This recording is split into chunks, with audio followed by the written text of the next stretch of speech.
पीछे 2 से 3 लोग बैठते हैं ना, तो आपको थोड़ा कंजेस्टेड फील होता उस गाड़ी में, ग्रैंड विटारा में।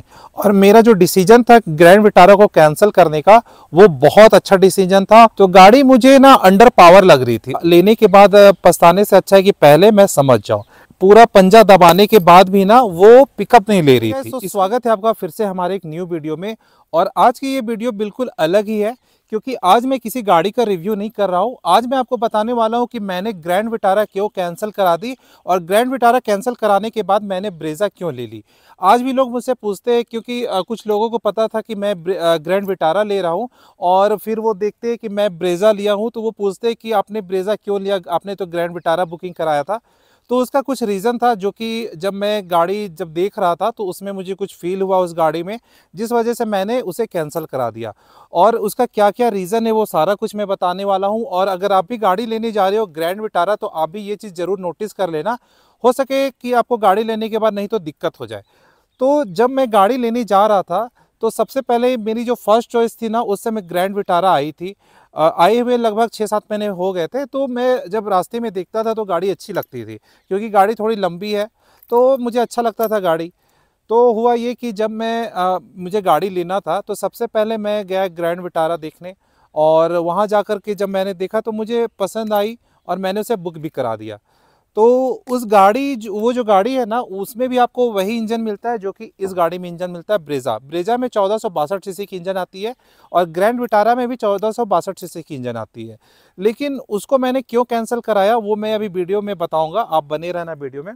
तो उसका जो सबसे पहला रीज़न था ना ग्रैंड विटारा मुझे कैंसिल कराने का, जब मैं उसका टेस्ट ड्राइव लिया था ना, तो गाड़ी मुझे ना अंडर पावर लग रही थी। उसका क्या रीज़न है मैं वो आपको बता देता हूँ। जैसे ये ब्रेजा 1462 सीसी की इंजन है, और ग्रैंड विटारा में भी ना सेम इंजन यूज़ किया गया है, 1462 सीसी की इंजन। लेकिन ग्रैंड विटारा ना इस गाड़ी से उसका वेट जो है ना थोड़ा ज़्यादा है। मतलब ब्रेजा थोड़ी हल्की है, और ग्रैंड विटारा ब्रेजा से थोड़ी वेट उसका ज़्यादा है। तो इस वजह से हो रहा ये, क्योंकि गाड़ी का इंजन तो सेम है और वेट ज़्यादा है, तो उससे हो जा रहा है ये कि गाड़ी की जो पिकअप है ना उसमें थोड़ा फ़र्क पड़ जा रहा है। क्योंकि जब मैं उसे टेस्ट ड्राइव ले रहा था ना, तो मैंने जो कि शोरूम वाले थे, मैंने उनसे पूछा था, ये क्वेश्चन किया था कि गाड़ी मुझे थोड़ा अंडर पावर लग रही है। तो वो ये क्लियर नहीं कर पा रहे थे मुझे, बार बार उनका जो आंसर आ रहा था मुझे लग रहा था कि वो मुझे घुमा रहे हैं। तो ये मुझे लगा कि नहीं, ज़रूर इस गाड़ी में पावर का दिक्कत है, और ये लोग सही जवाब नहीं दे पा रहे हैं। तो ये मेरा था पहला रीज़न कि लेने के बाद पछताने से अच्छा है कि पहले मैं समझ जाऊँ। ठीक है। तो जब मैं गाड़ी का टेस्ट ड्राइव ले रहा था ना, तो जब मैं उसे एक्सलरेट कर रहा था 3 से 4 गियर में, तो गाड़ी जो है ना पूरा पूरा पंजा दबाने के बाद भी ना वो पिकअप नहीं ले रही थी। इसके जैसे नहीं ले रही थी, क्योंकि इसको मैं अभी चला रहा हूँ, तो इसके जैसे वो पिकअप नहीं ले रही थी।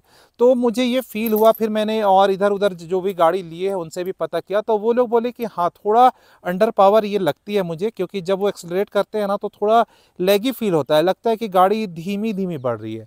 तो ये पहला रीज़न था, मैंने पता भी किया और मैंने चला लिया। दूसरा रीज़न ये था कि उसकी जो कॉस्टिंग आ रही थी हमारे रांची में 12,60,000 रुपये के आसपास, वो बेस मॉडल आ रही थी। मैंने ये भी बेस मॉडल लिया है, और वो भी मैं बेस मॉडल के लिए ही बात कर रहा था। तो उसमें मुझे ये लग रहा था ना कि 12,60,000 रुपया, 12,65,000 रुपया मैं बेस मॉडल में लगा रहा, प्लस कुछ कुछ एसेसरीज जैसे म्यूजिक सिस्टम वगैरह उसमें नहीं आता है। तो वो सब लेते लेते लगभग वो 1 लाख एक्स्ट्रा मान लेते हैं, तो 13.5 लाख रुपये की चली जाती है। ठीक है। उससे होता कि 13.5 लाख रुपये भी मैंने लगा दिया ना। इंजन में उसमें पावर भी नहीं है, क्योंकि इंजन सेम है, गाड़ी बड़ी कर दी है, तो गाड़ी का वेट बढ़ गया है, तो ऑब्वियस सी बात है कि गाड़ी की जो पावर है वो कम हो जाएगी। तो अब मुझे ध्यान में ये आ रहा था कि अगर मैं 13.5 लाख रुपये पूरी गाड़ी कंप्लीट करने में लगा रहा हूँ, तो मैं क्यों ना और 2 लाख रुपये लगा के महिंद्रा की स्कॉर्पियो में चला जाऊँ, क्योंकि उसकी जो ऑन रोड प्राइस पड़ती है वो पड़ती है 15.5 लाख रुपये। तो ये मेरा दूसरा रीज़न था कि अगर 13.5 लाख रुपये ऐसी गाड़ी में लगाना जिसमें पावर नहीं है, वो कहीं से सही नहीं था। तो ये मेरा दूसरा रीज़न था। तीसरा रीज़न मुझे ये लगा उस गाड़ी में, उसमें जो कमी लगी मुझे, कि जब मैं उस गाड़ी के पीछे साइड बैठ रहा था, जैसे कि आप यहाँ देख सकते हो, जब मैं उस गाड़ी में यहाँ पर ऐसे बैठ रहा था, तो मेरा जो हेड है ना उसके जो रूफ में टच हो रहा था। आप यहाँ पर देख सकते हो, ये जो है ना, अभी मेरा सर जो है इसमें इतना का लगभग गैप आ जा रहा है। ठीक है। लेकिन जब मैं उस गाड़ी में बैठ रहा था, तो उसमें जो मेरा सर है उसके रूफ में टच हो जा रहा था। तो अगर आप जैसे पीछे 2 से 3 लोग बैठते ना तो आपको थोड़ा कंजेस्टेड फील होता उस गाड़ी में, ग्रैंड विटारा में। तो ये मेरा तीसरा रीज़न था वो गाड़ी नहीं लेने का। तो मैंने आपको 3 रीज़न बताया। एक तो उसका प्राइस भी बहुत ज़्यादा हो जा रहा था, 13.5 लाख रुपए के आसपास पड़ जा रही थी, कुछ कुछ एसेसरीज लगा के। इंजन में पावर नहीं था, पावर की कमी थी, हाईवे में भी थोड़ा लैग फील होता था, और पीछे साइड बैठने से उसमें होता ये था कि थोड़ा सर जो टच होता था, 3-4 लोग बैठ जाओ तो उसमें कंजस्टेड फील होता था। तो ये था उस गाड़ी में मुझे ये 3 कमियां लगी थी। उसके बाद मैं आपको बता दे रहा हूँ, बहुत से लोग बोलते हैं कि ग्रैंड विटारा में आपको डिस्क ब्रेक मिल जाता है, ब्रेजा का बेस मॉडल में आपको डिस्क ब्रेक नहीं मिलता, या इसमें किसी भी मॉडल में आपको बैक में डिस्क ब्रेक नहीं मिलता, सिर्फ फ्रंट में आपको मिलता है। तो मैं उनसे बोलना चाहूँगा कि सिर्फ डिस्क ब्रेक मिल जाने से ऐसा नहीं कि आप वो गाड़ी ले लोगे। डिस्क ब्रेक का यूज़ क्या है कि आपकी गाड़ी को वो स्टेबल रखती है, रोक लेती है, लेकिन इसकी भी जो ब्रेकिंग सिस्टम है ब्रेजा की वो भी ख़राब नहीं है। ऐसा नहीं कि डिस्क ब्रेक आप यहाँ मारोगे गाड़ी यहीं रुक जाएगी। अगर आप गाड़ी जो है एक पार्टिकुलर आप स्पीड में चला रहे हो, सही स्पीड में चला रहे हो, तो आपको ज़रूरत ही नहीं पड़ेगी डिस्क ब्रेक की, आपकी गाड़ी तुरंत रोक दो। इसमें भी काफ़ी अच्छा ब्रेकिंग सिस्टम है। इसमें फ्रंट में डिस्क ब्रेक मिल जाता है और पीछे जो है डिस्क ब्रेक नहीं मिलता है, तो कोई दिक्कत नहीं है। पहले भी जो गाड़ियाँ आती थी उसमें तो डिस्क ब्रेक होता नहीं था, लेकिन फिर भी गाड़ी रुकती तो थी ना। ऐसा नहीं कि मैं डिस्क ब्रेक के लिए वो गाड़ी ले लूँ, तो ऐसा कुछ नहीं है कि आप डिस्क ब्रेक की वजह से वो गाड़ी लेना है, ठीक है। उसके बाद मुझे उसका एक और, बहुत से लोग बोलते थे उसमें पुश स्टार्ट बटन दिया हुआ है, तो मैं आपको बोलना चाहूँगा कि ये है ब्रेजा की चाबी, ठीक है। ये है ब्रेजा की चाबी। अगर मैं चाबी जैसे पहले गाड़ी में आती थी इसे लगाकर ऐसे घुमाकर ही गाड़ी स्टार्ट करूँ तो क्या दिक्कत है। ज़रूरी नहीं कि मैं पुश स्टार्ट के लिए एक ग्रैंड विटारा ले लूँ जिसमें मुझे पावर की कमी थी, पीछे कंजस्टेड था, तो ये सब जो कमी मुझे लग रही थी उसके वजह से, सिर्फ पुश स्टार्ट की वजह से मैं वो गाड़ी ले लूँ, तो यही कहीं से सही नहीं था। तो ये चीज़ आप नोटिस कर लेना। कंपनी वाले तो आपको कुछ भी बताएंगे कि पुश स्टार्ट है, ये है, वो है, तो ऐसा कोई ज़रूरत नहीं पड़ता है यार। पुश स्टार्ट की जगह हम लोग चाबी से ऑन कर लेंगे, क्या दिक्कत है। उसके बाद मैं आपको बता दूँ उसमें आपको ना ऑटोमेटिक एसी मिल जाता है। तो जैसा कि मैं अभी इस गाड़ी में यूज़ कर रहा हूँ, इसमें मैनुअल एसी है, तो मुझे ज़रूरत नहीं लगती है यार ऑटोमेटिक एसी की। मुझे अगर गर्मी लगती है तो मैं ऑन कर लेता हूँ एसी, जहाँ गर्मी नहीं लगती मैं ऑफ़ कर लेता हूँ। तो ज़रूरी नहीं कि आप ऑटोमेटिक एसी वाली ही गाड़ियाँ लें। आप अपनी जो क्या है ना, आपका क्या ज़रूरत है वो देख लो आप। अगर आप ऐसी गाड़ी ले रहे हो जिसमें पिकअप की दिक्कत है और पीछे कंजस्टेड फील होता है, तो एक push start button, automatic AC या डिस्क ब्रेक के लिए वो गाड़ी ले लो, ये कहीं से सही नहीं रहेगा मेरे हिसाब से। बाकी आपकी क्या राय है कमेंट करके ज़रूर बताना। और चौथा, मुझे एक और चीज़ उसमें क्या लगी ना, उसकी जो हाइट है ना, उसकी जो हाइट है इस गाड़ी से मुझे कम लगती है। उसका क्या रीज़न है ना, वो गाड़ी थोड़ी लंबी है, और लंबी होने की वजह से अगर उसमें 2 से 3 लोग पीछे बैठ जाओ ना तो वो पीछे से दबी हुई लगती है। इसमें आपको क्या है ना, इसका जो स्ट्रक्चर है, बॉडी स्ट्रक्चर, आप देखोगे कि फ्रंट से बैक तक ना ये एक सीधी है, ठीक है। उसमें क्या है, फ्रंट में उठी हुई है और पीछे जाकर हल्का डाउन हो जाती है। तो उसमें क्या होता है ना, पीछे 2 से 3 लोग बैठ जाओ ना तो गाड़ी पीछे से बहुत छोटी लगती है, चपटी लगती है। तो वो मुझे कहीं से सही नहीं लग रहा था। मैंने काफ़ी रिसर्च करने के बाद ही ये गाड़ी ली है। मैं बहुत खुश हूँ कि मैंने सही गाड़ी ली है, और मेरा जो डिसीजन था ग्रैंड विटारा को कैंसिल करने का वो बहुत अच्छा डिसीजन था। और मैं सच बताऊँ तो मुझे ऐसा फील होता है ना कि यार ये मतलब इतना ये दिमाग मेरे पास कैसे आ गया कि उसे कैंसिल करना है, क्योंकि सच बता रहा हूँ अगर मैं उसे ले लेता ना तो आज मैं पछताता। जब मैं दूसरे को देख रहा हूँ ना तो मेरे जो एक फ्रेंड है ना उसने भी एक लिया है ग्रैंड विटारा, तो वो मुझे अभी भी बोलते हैं कि मुझे भी ब्रेजा लेनी चाहिए थी अगर इस प्राइस रेंज में लेते तो, क्योंकि उसको भी ना वो गाड़ी में थोड़ा सा पिकअप का दिक्कत लगता है। वो लगातार मतलब दूसरे स्टेट जाते रहते हैं तो उसको लगता है कि हाँ गाड़ी में थोड़ा और पिकअप होना चाहिए था। तो मैंने जैसा कि बता दिया आपको, उसकी जो हाइट है वो भी कम लगती है। और सबसे बड़ी बात ना कि गाड़ी को ज़बरदस्ती का उसमें लंबा किया गया है। उसका क्या रीज़न है वो मैं आपको बता देता हूँ।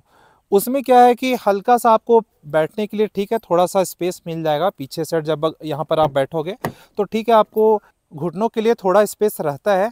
लेकिन उस गाड़ी को ना ज़बरदस्ती का लंबा किया गया है। वो मैं ऐसा इसलिए बोल रहा हूँ क्योंकि जब आप उस गाड़ी के बोनट में देखोगे ना तो इंजन से जो बॉडी है ना, इंजन है और इंजन के बाद का ये जो बम्पर होता है ना, उसमें बहुत ज़्यादा गैप दिया गया है। तो उससे क्या होता है कि गाड़ी ना लंबी लगती है, लेकिन उसकी कोई ज़रूरत नहीं। तो गाड़ी को बस लुक के लिए लंबा किया गया है।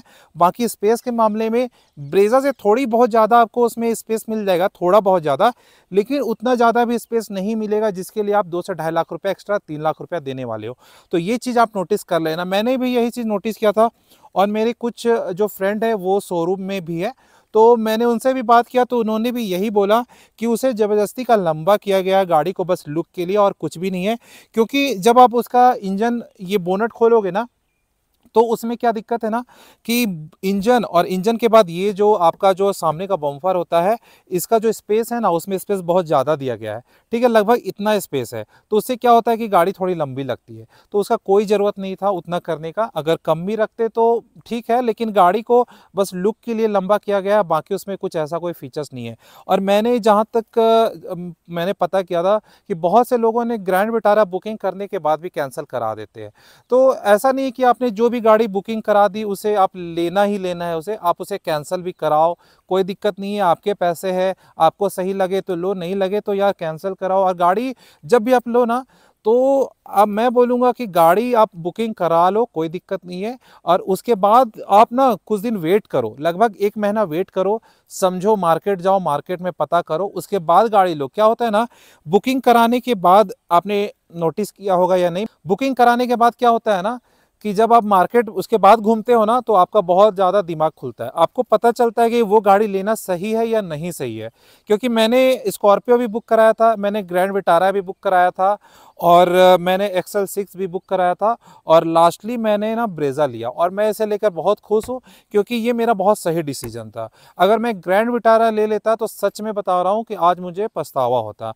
तो मैंने ये 3-4 आपको रीज़न दिए हैं कि पुश स्टार्ट, और फिर आपको डिस्क ब्रेक, ये सब की रीज़न की वजह से, या ऑटोमेटिक एसी की वजह से मैं ग्रैंड विटारा ले लेता। ये कहीं से सही नहीं है। आप लोग भी ये चीज़ नोटिस करना, और ये चीज़ आप ध्यान में रखना कि इसका कोई यूज़ नहीं है। देखो, मैं बता रहा हूँ कि मैंने जब गाड़ी ली ना, तो गाड़ी लेने से पहले मुझे फील होता था कि गाड़ी में ये है तो यार दिक्कत होगी, वो है तो नहीं, दिक्कत नहीं होगी। ऐसा कुछ नहीं है, गाड़ी ले लोगे आप, कोई दिक्कत नहीं होने वाली है। इसमें जो है ऑटोमेटिक एसी नहीं है, मैं आराम से चलाता हूँ, कोई दिक्कत नहीं मुझे लगती है। पुश स्टार्ट नहीं है यार, चाबी से ऑन कर लो। इस ज़रूरी नहीं कि एक पुश स्टार्ट के लिए आप ग्रैंड विटारा ले लो। आप देखो कि गाड़ी में क्या आपको मिल रहा है, उसका पावर कैसा है, माइलेज कैसा है। और बाकी देखा जाए तो दोनों का इंजन सेम है, 1462 सीसी की यही इंजन उसमें भी लगी हुई आती है। बस उसका बॉडी स्ट्रक्चर जो है ना, वो थोड़ा लंबा किया गया है, जिस वजह से उसकी जो पिकअप है घट गई है। पीछे उसमें बैठने से, जैसा कि मैंने बताया कि थोड़ा लगता था, कंजेस्टेड फील होता था, वो इसमें नहीं है। क्योंकि गाड़ी उससे भले छोटी है, लेकिन इसमें नहीं है, क्योंकि इसका जो पीछे का जो हाइट है ना, वो ज़्यादा है। उसमें मेरा जो सर है ना, वो उसके रूफ में, जो ये रूफ होता है ना छत, उसमें टच होती थी, इसमें नहीं होती है। तो वो गाड़ी पीछे से थोड़ी चपटी थी। तो ये रीज़न था, कुछ रीज़न जो कि मैंने आपको 3-4 रीज़न बता दिए, ये रीज़न था मुझे उसे कैंसिल कराने का। अगर आपको ये रीज़न आपको भी लगा, या आपने भी इसी रीज़न से कैंसिल कराया, तो कमेंट ज़रूर करना। और अगर आप ग्रैंड विटारा लेने जा रहे हो, तो ये चीज़ आप ज़रूर नोटिस कर लेना जो कि मैंने बताई है। अगर आप ये नोटिस नहीं करोगे, तो हो सके लेने के बाद आपको हो सके तो पछतावा हो, ना भी हो, लेकिन ये मेरा ओपिनियन था, आप इसे मान सकते हो। एक बार आप जाओ, ये चीज़ ज़रूर टेस्ट करो, उसके बाद ही आप कुछ करना, उसके बाद ही आप गाड़ी लेना, ये सही डिसीजन रहेगा आपके तरफ से। तो आपको ये वीडियो कैसा लगा कमेंट करके ज़रूर बताना, और अगर वीडियो अच्छे लगे तो चैनल को लाइक शेयर सब्सक्राइब ज़रूर करना। तब तक के लिए धन्यवाद।